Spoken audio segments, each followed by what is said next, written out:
अस्सलाम वालेकुम। Welcome to conflict card. दोस्तों, बात आज हम करने जा रहे हैं सोशल मीडिया पर एक नई तूफान अंगेज खबर के बारे में, जिसके मुताबिक अमेरिका ने पाबंदियां लगा दी हैं उन कंपनीज पर जो कि पाकिस्तान के बैलिस्टिक मिसाइल प्रोग्राम्स में हेल्प कर रही थी पाकिस्तान की, यानी कि रॉ मटेरियल्स वगैरह पाकिस्तान को प्रोवाइड कर रही थी। इस पर वैसे तो हमने डिटेल वीडियो अपने मेन चैनल एमरात पर अपलोड की हुई है, उसका लिंक मैं डिस्क्रिप्शन में दे दूंगा। लेकिन इस वीडियो में हम कुछ वो बातें करेंगे जो उस वीडियो में हमने नहीं की।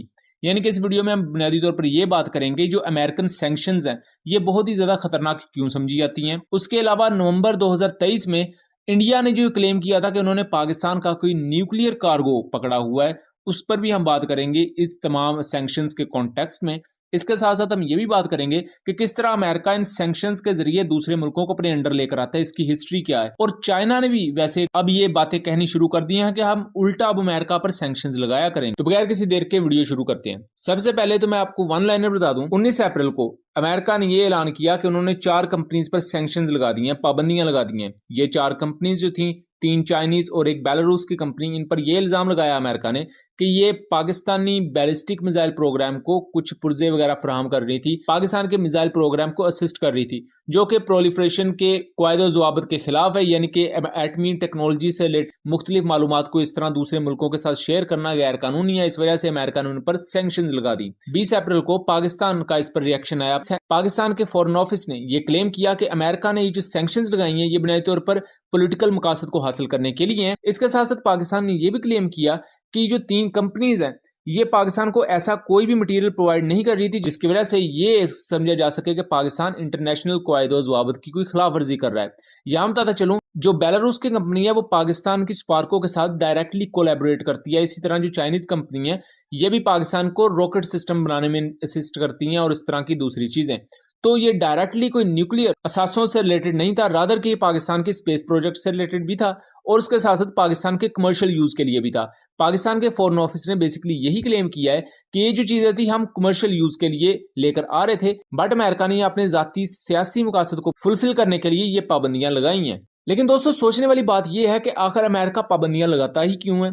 तो यहां मैं आपको अमेरिका के 28वें सदर का बयान सुनवाना चाहूंगा। जो अमेरिका के 28वें सदर थे उनका नाम था वुडरो विल्सन। 1919 में उन्होंने ये क्लेम किया कि जिस कंट्री पर हम सैंक्शन लगाते हैं ये बुनियादी तौर पर एक पीसफुल, साइलेंट और डेडली रेमेडी होती है उस मुल्क की पेस को स्लो करने के लिए, उस मुल्क को घुटनों पर लाने के लिए। यानी कि मिस्टर विल्सन ही वो पहले शख्स थे जिन्होंने बकायदा ये सैंक्शंस का कॉन्सेप्ट दिया था कि अमेरिका सैंक्शंस लगाया करेगा दूसरे कंट्रीज पर, और जब अमेरिका एक मुल्क पर पाबंदी लगाएगा तो उसके बाद जो अमेरिका के इत्तेहादी होंगे वो भी हर किस्म की इकोनॉमिक बॉयकॉट कर देंगे उस कंट्री का, और उस मुल्क को महदूद कर दिया जाएगा उसके तिजारती रियल्म के लिहाज से।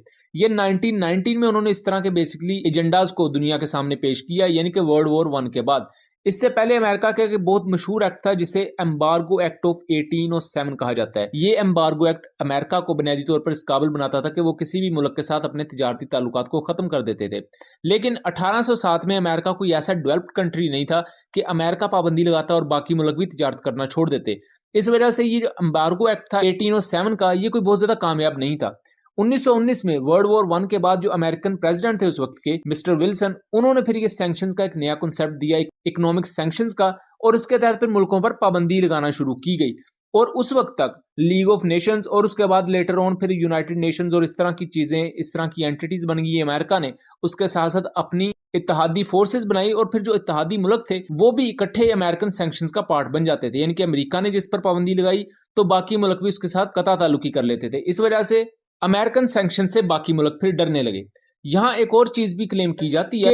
एक रिपोर्ट के मुताबिक अमेरिका ने जो मुख्तलिफ कंट्रीज पर सैंक्शन लगाई, जैसा कि आप इस नक्शे में देखें तो बहुत सी कंट्रीज हैं, Russia, north Korea, Iran, even India की कुछ कंपनीज पर सैंक्शंस हैं, पाकिस्तानी कुछ कंपनीज पर सैंक्शंस हैं, चाइना और बहुत से दूसरे कंट्रीज हैं जिन पर अमेरिका ने मुख्तलिफ लेवल पर सैंक्शंस लगाई हुई हैं। इस वजह से एक रिपोर्ट क्लेम करती है कि खुद अमेरिका को भी इन पाबंदियों की वजह से 15 to 18 बिलियन डॉलर का पर ईयर नुकसान होता है। अब आप सोचेंगे कि अमेरिका को ये इतना ज्यादा नुकसान क्यों होता है, तो जब इन मुल्कों पर पाबंदी अमेरिका लगाता है तो जाहिर बात है ट्रेड का जो हुजम है वो कम हो जाता है। तो वो जो पोटेंशियल ट्रेड का नुकसान होता है ये वो तखमीना है कि 15 से 18 बिलियन डॉलर की जो ट्रेड हो सकती थी वो नहीं होती, और वो इनडायरेक्ट नुकसान होता है खुद अमेरिका को भी, और बाकी जिन कंट्रीज पर जिन कंपनीज पर सैंक्शन लगती हैं उनका नुकसान तो होता ही है।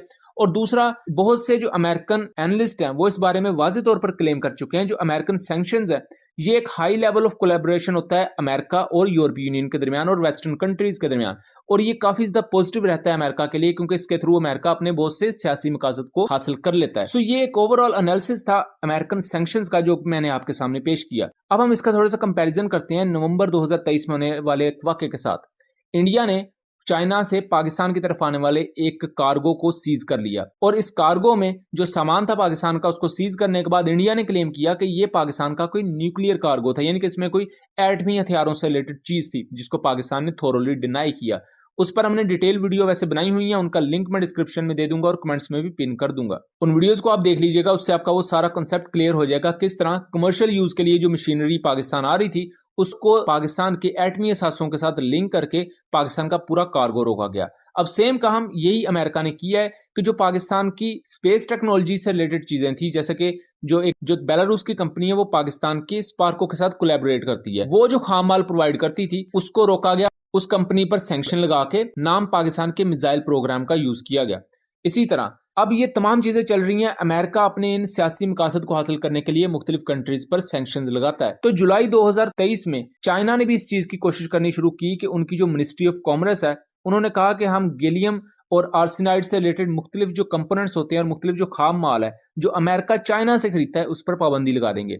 यानी कि इससे पहले हम ये देखते रहे हैं कि अमेरिका पाबंदी लगाता रहा है दूसरे मुल्कों पर, बट चाइना भी इस रेस में है कि अब हम अमेरिका पर भी पाबंदी लगा सकते हैं। कि गैलियम किस चीज में काम आता है, तो मैं बताता चलूं कि जो रेडार्स के ट्रांसमीटर रिसीवर मॉड्यूल्स होते हैं, जिन्हें टीआर मॉड्यूल्स कहा जाता है, जो कि रेडार को डिटेक्ट करने में काम आते हैं, इनमें बहुत ही ज्यादा अहम जुज होता है गैलियम नाइट्राइड एंड उसके बाद गैलियम आर्सेनाइड। तो गैलियम इसमें बहुत ही ज्यादा अहम चीज होती है। अमेरिका के पास जितने भी जंगी तैयारे हैं उनमें जो एक्टिव इलेक्ट्रॉनिकली स्कैन्ड अरे रेडार है वो उन्हीं gallium nitride and gallium arsenide TR modules की मरहून मिन्नत है, और अगर इन पर किसी भी किस्म की चाइना सैंक्शन लगाता है तो वो अमेरिकन डिफेंस कंपनी को बहुत ही ज्यादा महंगा पड़ेगा। बट यहाँ पर ट्रेड ऑफ चलता है। चाइना ने अमेरिका पर ये सैंक्शंस नहीं लगाई, लेकिन धमकी जरूर दी, और अभी तक ये धमकी मौजूद है, और अमेरिका ने भी उसके मुकाबले में चाइना को कुछ रिलीफ बैकडोर चैनल्स के थ्रू दे दिया। इसी तरह एक Indian company SI2 micro systems को भी अमेरिका ने सैंक्शन किया, और ये जो कंपनी है ये इंडियन मिनिस्ट्रीज के साथ डायरेक्टली कोलैबोरेट करती है, यानी कि सरकारी सतह पर इसे रिकॉग्नाइज किया जाता है। और 2024 में इंडिया ये भी देख रहा है कि बहुत सी कंट्रीज जो कि इंडिया को ऑयल इंपोर्ट करके देती हैं रशिया से, उन पर पाबंदी लगाएंगे ताकि इंडिया का जो रशिया के साथ कनेक्शन है उसे काटा जा सके। सो यहाँ हमें एक बड़े कैनवस पर चीजें देखने को मिलती हैं कि किस तरह अमेरिका के बड़ों ने शुरू से ही इकोनॉमिक सैंक्शंस को एक हथियार के तौर पर यूज किया, और बहुत ही ज्यादा चालाकी से आज तक अमेरिका इन इकोनॉमिक सैंक्शंस को यूज करता है। इनडायरेक्टली इन इकोनॉमिक सैंक्शंस का अमेरिका को भी नुकसान होता है, लेकिन जिन कंट्रीज पर ये सैंक्शंस लगती हैं उनको उससे कई गुना ज्यादा नुकसान होता है। बट यहाँ हम चीज ये है कि पाकिस्तान का नाम लेते हुए जो चाइना पर सैंक्शंस लगाई गई हैं चाइनीज कंपनीज पर, इसको पाकिस्तान रिजेक्ट करता है, और पाकिस्तान यहां तक कहता है कि हम इसके बारे में थोरोली इसके एंड यूजर और जितनी भी ये चीजें मंगाई गई हैं इसके कमर्शियल यूज को साबित कर सकते हैं। और खुद अमेरिका को भी अब ये समझना होगा किस तरह अरब कंट्रीज भी आहिस्ता आहिस्ता चाइना की तरफ जा रहे हैं, और बहुत से दूसरे कंट्रीज भी जो कि चाइना और रशिया की तरफ टिल्ट कर रहे हैं, सिर्फ इस वजह से क्योंकि अमेरिका अपने सियासी मकासद के लिए इवन अपने पुराने इत्तेहादियों तक को नहीं देखता, इवन वो किसी भी किस्म की बेसिक नॉर्म्स को नहीं देखता।